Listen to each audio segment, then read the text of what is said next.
Today's video, NBA stars blown away by the insane European basketball crowds. We are Greg and Lisa, an American couple living abroad in Spain. If you are curious about the crazy, funny, and surprising differences between the U.S. and Europe, you came to the right place. All right. This is Dunk Room. Mm-hmm. And I'm kind of excited to watch this. I've been hearing some good things about this. Yeah, because I know a little bit about basketball because Greg has been a Lakers fan your entire life. Yes. And so I know. And I played in high school and college. And I coached in high school and college. And so basketball is our thing. And although I'm not a huge sports fan, I know basketball the best. Yeah. And I saw there was a Kobe on the thumbnail. So I think he's going to be a part of this too. So, and I know Kobe, and I like Kobe, and I miss Kobe. Yes. All right, let's take a look here. So go ahead and make sure we're good to go here. All right, ready? Yes. All right.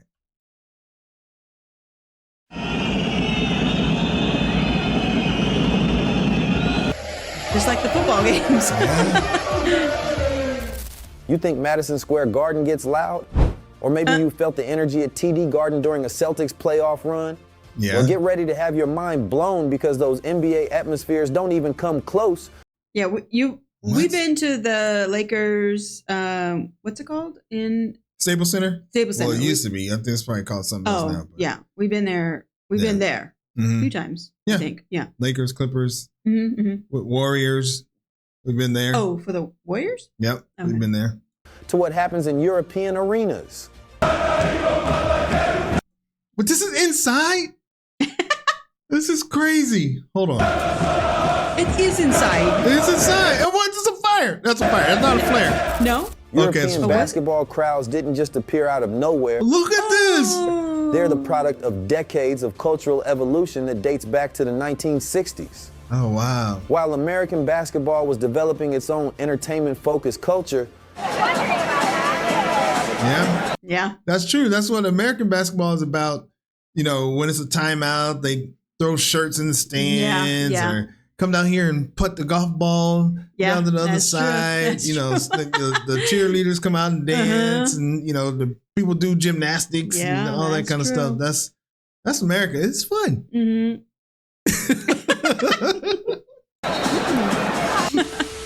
European clubs were being formed as multi-sport organizations with deep community connections and fierce local rivalries. I didn't know it was this big. I was just going to say, I'm like really surprised by this because I don't know. I guess I just thought that if it wasn't football, it didn't matter. Yeah. So that is super interesting. This is a pleasant surprise. Yeah.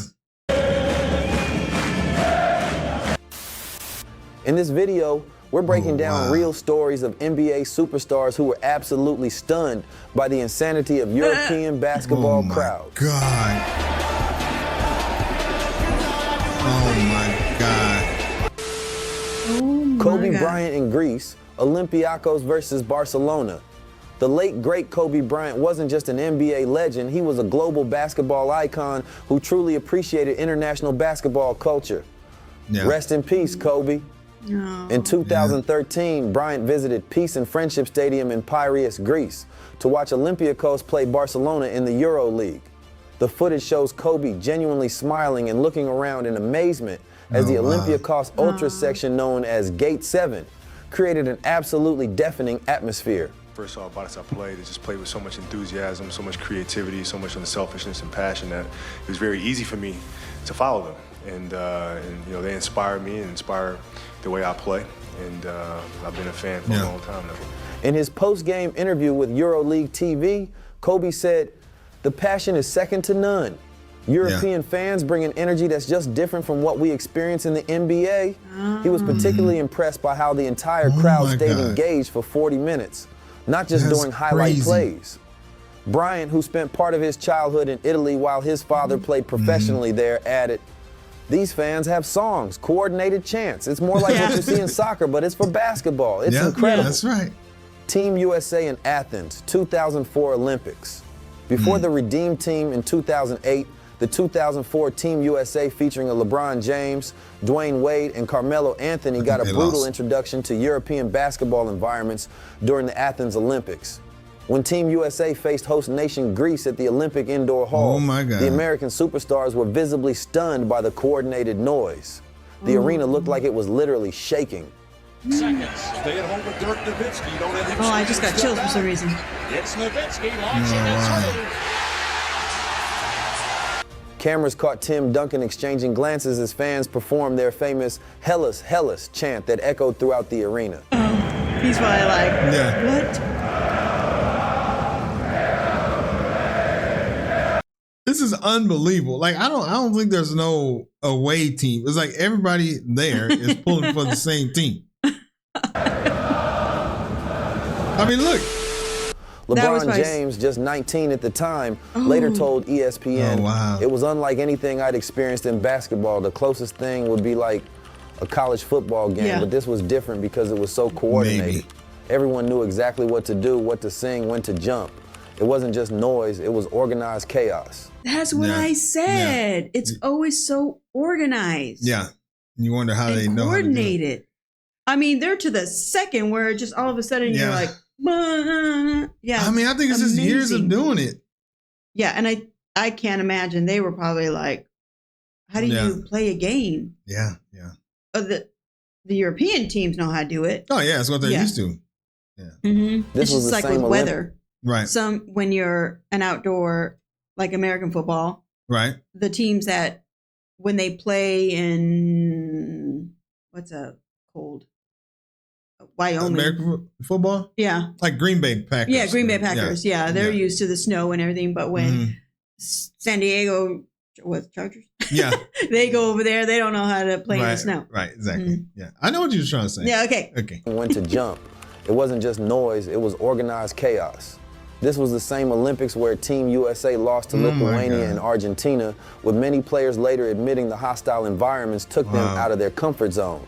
The ultras culture.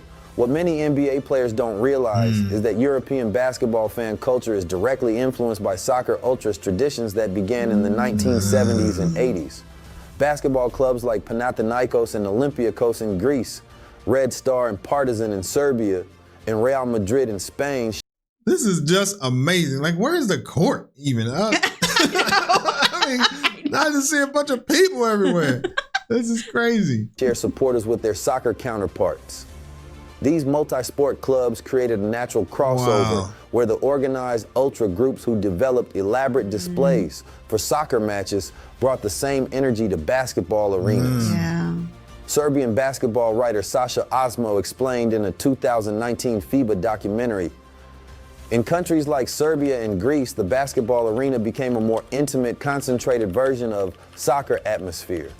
The same passionate supporters who might stand among 50,000 in a soccer stadium now pack into a 10,000-seat arena, creating incredible density of sound and energy. By the late 1980s and early 1990s, this had evolved into a distinct European basketball culture that NBA players were completely unprepared for. Luka Dončić, two worlds. Luka Dončić isn't just an NBA superstar, he's a European basketball legend who won championships at 16 years old with Real Madrid before joining the Dallas Mavericks. After coming to the NBA, Luka has consistently pointed out the difference in fan culture. During a 2019 press conference, a reporter asked what he missed most about playing in Europe. Yeah, it was, I remember it good. It was quarterfinals of EuroLeague against Panathinaikos. In Panathinaikos, the crowd went crazy, and they started winning 20-0. So imagine that. When Real Madrid played exhibition games against NBA teams, including Doncic Mavericks in 2023, cameras caught multiple Dallas players, including Kyrie Irving, filming the crowd on their phones during warm-ups. They were amazed at the organized supporter sections and non-stop chanting. Giannis returns to Greece. When the Milwaukee Bucks visited Abu Dhabi in 2022 for NBA preseason games, Greek fans traveled in massive numbers to support their national hero. The Greek Freak actually stopped his warm-up routine to acknowledge the Greek supporters who had created a mini version of what he experienced growing up watching basketball in Athens. regardless the mega of basketball. It's always fun playing in there. The atmosphere is great. Harden's hurt. Out of the combo, flies in and throws it down. Wow. It feels like home, Giannis told NBA TV. These fans travel across the world and bring this energy. My teammates keep asking me, is this normal? And I tell them this is actually calm compared to Athens. Drew Holiday, then playing for the Bucks, was captured on video nodding his head to the rhythm of Greek chants. After the game, he told reporters, I played in a lot of arenas, but that was different. They're like a synchronized orchestra, but for basketball. Yeah. The EuroLeague Final Four. The EuroLeague Final Four regularly attracts NBA players who come to witness the spectacle. In 2019, the Final Four in Vitoria-Gasteiz, Spain, had several NBA players in attendance, including Marc Gasol, Serge Ibaka, and Nikola Mirotic. These NBA veterans were absolutely blown away by the coordinated support from fans of CSKA Moscow, Fenerbahce, Real Madrid, and Anadolu Efes. Marc Gasol, who grew up in Spain before his NBA career, explained to newcomers like Ibaka, this is basketball in Europe. The fans are part of the game, they're not just watching it. Right. In an interview with Daz, and Ibaka said, I played in loud arenas in the NBA, especially in Oklahoma City and Toronto, but this is different. These fans are like part of the team. They have specific songs for specific moments in the game. It's impressive. Yeah. Oh my gosh. What actually makes European crowds so different? Based on real observations from NBA players and coaches who have experienced both worlds, here's what makes European basketball crowds unique. Organized supporter groups with leaders who coordinate chants. Continuous support regardless of the score, not just during exciting moments. Specific songs written for individual players and tactical situations. Cultural connection to soccer fan traditions. Standing sections where fans remain on their feet for the entire game. Drums, flags, and choreographed displays that require preparation. The key historical difference? In the United States, basketball arenas developed as entertainment venues with a focus on family-friendly experiences and corporate hospitality. Yeah, corporate hospitality. You know, that's really interesting because basketball evolved into that because there was a time when basketball was falling apart in America. And then you had the Lakers came along with Showtime. And that's when they drafted Magic Johnson and they started to make it about the show. And so it became more like corporate. You know, the movie stars went there. It was all about that. It wasn't so much. I remember one time I went to a game and I remember just saying, a person sitting next to me, because somehow I got seats like on the floor, and I just said, I just want you to know I'm the person that should be sitting up there at the top because because that up there at the top, that's how it is in America. Like that's where the crazy people are. That's what way at the top, the cheap exactly. Seats, where all the movie stars are down at the bottom. But here they're everywhere. I mean, they're everywhere. So it's just awesome. Meanwhile, European. It makes me I'm glad we're here in Europe, because if I was watching this in America, I'd just be like, I want to get to Europe so bad. To be a part of that. That's Not true. that, but that's true. And I don't even know. It's almost like we wouldn't necessarily believe it, or it would just be like another. It's just because we have more context with football and how it is here. So that's probably why we have a different view of this. So family-friendly experiences and corporate hospitality. Meanwhile, European basketball grew alongside working-class supporter culture. Journalist Igor Petrinovich, who covered European basketball for 25 years, explained in his book, Ultras, The Phenomenon of European Basketball, American basketball embraced entertainment, European basketball embraced identity. For supporters of Partizan Belgrade or Panathinaikos Athens. No, that's exactly what I was saying. It's just all about entertainment. So, yeah. I mean, it worked for America because he has his multi-billion-dollar franchise now. But for supporters of Partizan Belgrade or Panathinaikos Athens, the club represents their neighborhood, their politics, their social class, and their city's pride. That's true. This identity-based support emerged during political turmoil in countries like Yugoslavia, now Serbia, Croatia, etc., and Greece during the 1980s. When basketball arenas became spaces for expressing cultural identities during challenging times. When NBA Commissioner Adam Silver attended the 2018 EuroLeague Final Four in Belgrade, He publicly acknowledged there's an energy in these buildings that even our best NBA arenas can learn from. The continuous engagement of the fans here is something special. Shane Larkin's shock. Here's an amazing reverse example. Shane Larkin played for several NBA teams before joining Anadolu Efes in Turkey, where he became a EuroLeague MVP candidate. Larkin described the culture shock of experiencing Turkish basketball environments after playing in the NBA. The first time I played a match between Efes and Fenerbahce, I couldn't believe what I was seeing. The fans were so loud during warm-ups that we couldn't hear coach's instructions. Oh, wow. And this continued for the entire game. Larkin added, in the NBA, crowds get loud for dunks or crucial moments, but here it never stops. I had to adjust my communication on the court because of the noise level. It's like playing in a soccer stadium. His social media posts showing that. Well, I mean, you can see, like, look, like they have this jumbotron in the arena. It's all about entertainment. So, atmosphere in Istanbul have regularly gone viral, with NBA players commenting on their amazement. So next time you hear someone claim an NBA playoff game is the loudest basketball environment possible, show them this video. Exactly. There's a whole different level of basketball atmosphere happening across the Atlantic that continues to blow away NBA stars who experience it firsthand. What's fascinating is how this culture continues to evolve.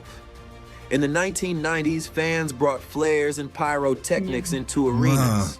Today, with stricter safety regulations, they've adapted with massive choreographed tifo displays, synchronized light shows from thousands of phone flashlights, and even more complex chanting routines. What is that? Oh my God. That's They're like, crazy. okay, we can't do that. We'll do something else. we'll bring a duck. We can't do that. Teams. As basketball journalist Alejandro Diago documented in his series, The Sound of European Basketball, some clubs now have supporter groups with up to 100 different chants that correspond to specific game situations. 100 Fan leaders actually attend team practices to coordinate new chants with coaches based on... That is next level. That is next level. You are a fan that goes to practice. Like you're part of the team. Like we got practice tomorrow at 4. That's what they're saying. They're part of the team. Everybody be there for practice, warm up. And that's the best thing I saw in this video. Yeah. It's crazy. Unexpected tactical scenarios. While the NBA might have the best players in the world, the most passionate basketball fans might be speaking Greek, Spanish, Serbian, or Turkish. And they've been perfecting their craft for over 50 years. Drop a comment letting me... They've been perfecting Oh, man. That is awesome. You know, I think that it derives from the ultras. Yeah. So that makes total sense. It's the same they thing. Just took that culture and brought it to this. It's the same sport. thing. Where it's all about the ultra. Man, that's awesome. I can't wait to go now. I mean, because honestly, I was thinking that, European basketball is not as good as the NBA. Yeah, we didn't know they brought the fan tradition is brought to that too. And I thought it was just all about football. So that's what I was learning. So, man, that is interesting. Cool. All right. Good video. Who suggested that? Somebody, everybody. Oh, everybody did. Okay. All right. Thanks for suggesting that. That was great. I was happy to see that. Okay. All right. Well, guess what? We will see you on the next video. Okay. Peace. Bye.